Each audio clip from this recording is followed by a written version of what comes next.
The life of Shakespeare is a fine mystery, and I tremble every day lest something turn up. Said Charles Dickens, well, tremble his ghost must, because something has turned up as we head into anniversary week this week of William Shakespeare's birth. 462 years on, despite the familiar sense that not much is known about the bard himself, we are still learning, albeit snippets, new information about his scarcely documented life. The precise location of the house that Shakespeare bought in London has been discovered thanks to evidence unearthed by a British academic, Professor Lucy Munro, who's pinpointed the exact location and layout of a property Shakespeare bought for 140 quid back in 1613, 3 years before he died. It was known he owned the house in Blackfriars, but never exactly where, with the assumption that Shakespeare was living out his final years in Stratford, which he may still have done, although he's still writing plays in 1613 with significant new evidence is fascinating. And I'm delighted to be joined by Professor of Shakespeare and Early Modern Literature, Lucy Munro, to talk about her discovery. Welcome to France 24, Professor Munro. Thank you for speaking to me tonight, and congratulations too on your discovery. Thank you very much. It's lovely to be here.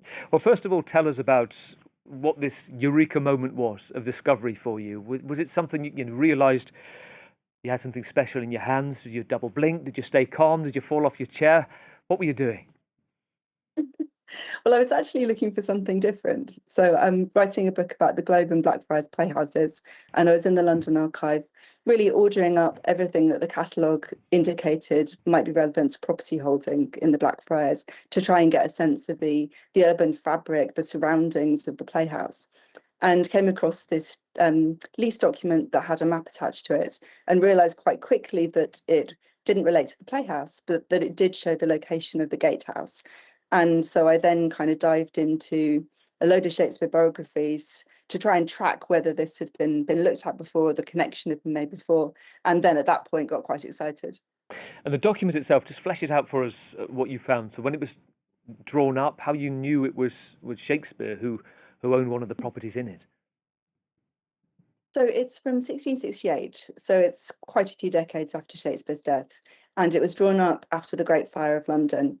And it was intended to help a carpenter who the property, well, a kind of stretcher property in the northeast of the Blackfriars was being let to, so that he could build new houses after the Great Fire of London. And so the lovely thing about it is that it plots out the location of all the properties in that particular part of Blackfriars, and it also tells us who the tenants were in 1665 at the time of the Great Fire. So it tells us that the property that had stretched over the gate into the Blackfriars from the east was held by a man called William Miles. And William Miles is also mentioned on other documents from the 1660s, showing the movement of Shakespeare's property out of the hands of his granddaughter into the hands of a kinsman called Edward Bagley, and then finally into the hands of Sir Heneage Featherstone, who had it in 1668. What kind of place does the layout suggest it is? I've heard you say it was not very large, but it was substantial. Did he have people above, below? Should we say Shakespeare's house, or was it Shakespeare's flat? We don't quite know. So it was, part of it went over the Blackfriars Gatehouse. So the other part of it must have had at least 2 stories. It's L-shaped.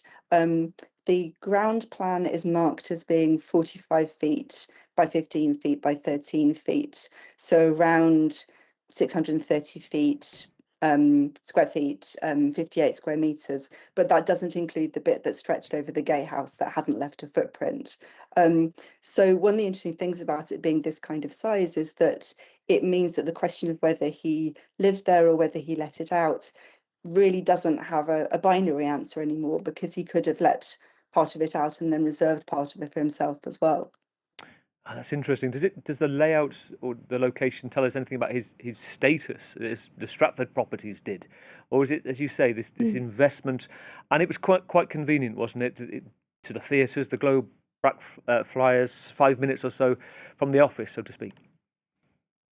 That's right, yes. So it's really interesting that he buys property in the Blackfriars at this point in time. And when scholars first began to find out about this purchase in the late 18th century. It really upset a lot of their assumptions that Shakespeare had already retired to Stratford at that point.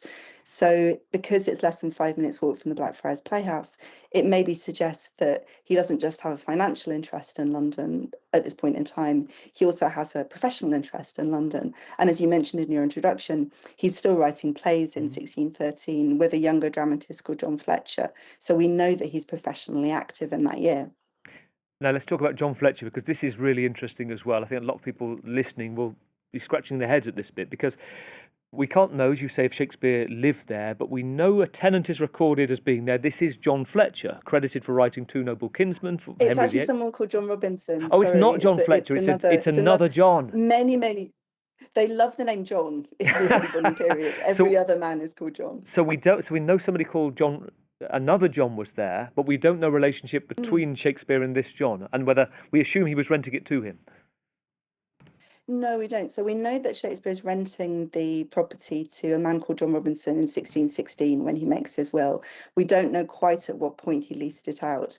We do know that Shakespeare seems to have been looking to acquire it with vacant possession in 1613, because the sales document, which would have been written out 2 times on a piece of parchment that was then divided, cut up with a wavy line so it could be slotted back together and be authenticated.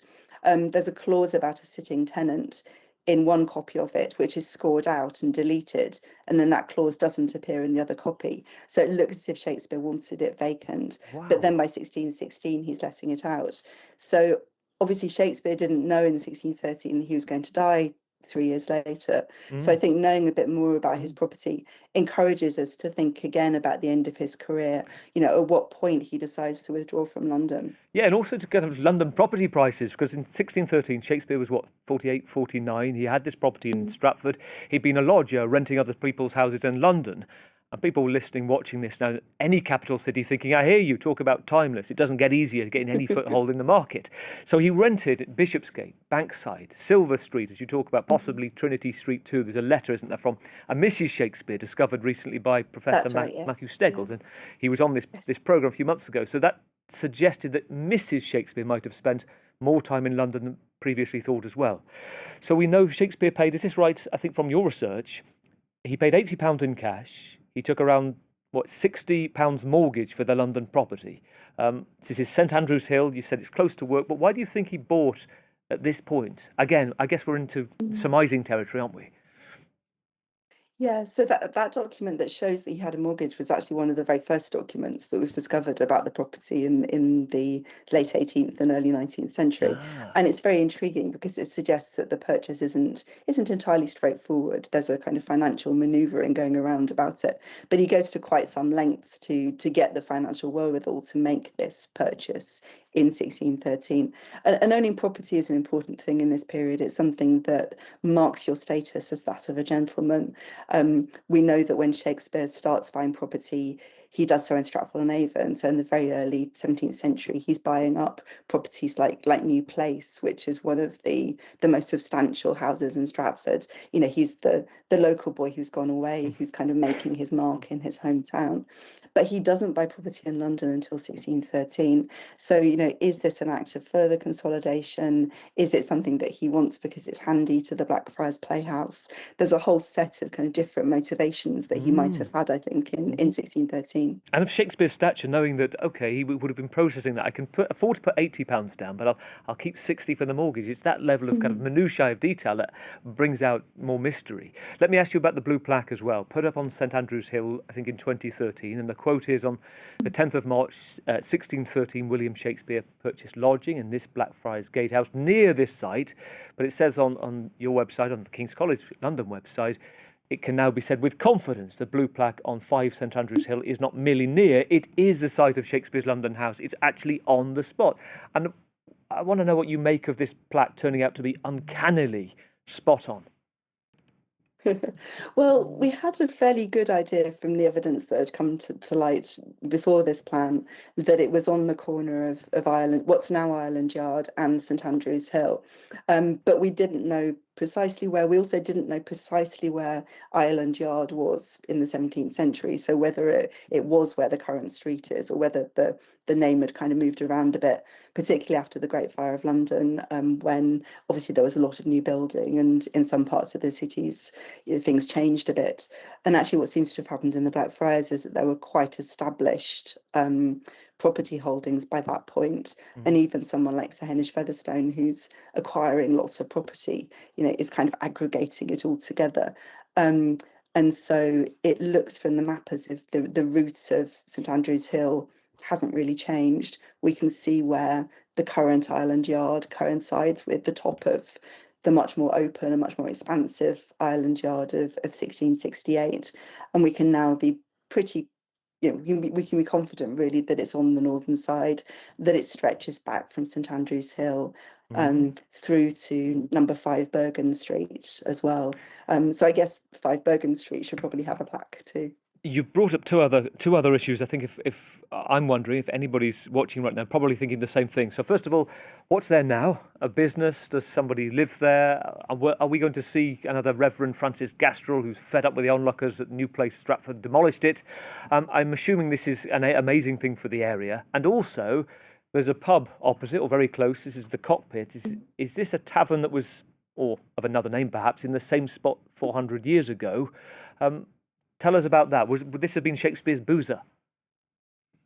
Yeah, so I'll take the second one first, which is that so we have a lot of evidence going back to the 18th century that there's a pub on that site, but some of the other documents I've been looking at indicate that it was known as the Sign of the Cock in the mid 17th century. And I've also tracked down one of its tenants in the 1630s and 40s, who was a victualler called Cock and Farmer. And a victualler is somebody who sells food and drink. So it's quite likely that it was a tavern or an inn or a similar kind of establishment in the early 17th century. And 5 St Andrew's Hill is now occupied by a barrister's practice, who are very excited about all of this. They were instrumental in having the plaque put up in the first place. Wow. And so, where it is right now, what do you see? Is it somebody's dwelling? Is it part of a business? What is it? Oh, so it's a barrister's offices are on the ground floor. I think it's flats above that. Well, if they'd be open up for visitors, or maybe there's a brief fee to see what it might have been like, at least from the land registry. Let me also ask you this: you talked briefly after his death. It passed through the Shakespeare family tree, at first to Susanna, as you talked about, then to her daughter, Shakespeare's granddaughter Elizabeth, who sold it in 1665. Is it fair after she sold it? Kind of there goes the neighbourhood, because just a year later it burnt down in the Great Fire, and there we kind of, where does it go from there? So yeah, Elizabeth Bernard, who's Shakespeare's granddaughter, gets very, very lucky that she sells it the year before the Great Fire of London. And the person she sells it to, a man called Edward Bagley, gets very unlucky because he sells it in 1667 for substantially less than he paid for it. And it then goes into the hands of a man called Sir Henish Featherstone, and it stays in branches of the Featherstone and Fanshawe family, who are sort of distant relations, for a couple of centuries after that. And it's actually through the Featherstone archive that the first documents that were uncovered about the property come to light in the 18th century, that there's a lawyer called Albany Wallis who is doing some work for the Featherstone family, is looking through their family deeds and sees that one of them, or probably a few of them, have the name of Shakespeare on them. Wow. And so it's through Albany Wallis that the first set of documents kind of make it into the public domain and into the story. But for some reason, this plan was overlooked. And another document in the same set that documents Elizabeth Barnard's sale of the property in 1665 was also missed. We have a minute or so before the headlines are approaching us, but you are writing a new history of the globe and Blackfriars Playhouses. You're still involved in deep archival work for it, potentially more waiting to be unearthed, and you're on a roll right now, Professor. Well, yeah, possibly. And the thing is that you never know when things are going to crop up. And it's also, I think, really, really exciting to know that there are things that we haven't seen before, we haven't noticed the connections before. There's a real prompt, I think, to go back over a lot of what we think we know, the documentation that has come to light. And it seems to be an exciting moment, I think, for the histories of early modern dramatists, playhouses. You mentioned Matt Steggall's work a little bit earlier on. Brilliant. What a week for this to come out. A pleasure to talk to you. Unforgettable Shakespeare birthday celebration this year for you, Professor. Thank you, Lucy Munro. Definitely, Professor. yeah. It's wonderful Thank to you talk very to much you. indeed. And you, Professor of Shakespeare and Early Thank you. Modern Literature at King's College London. Thank you for giving us your time tonight.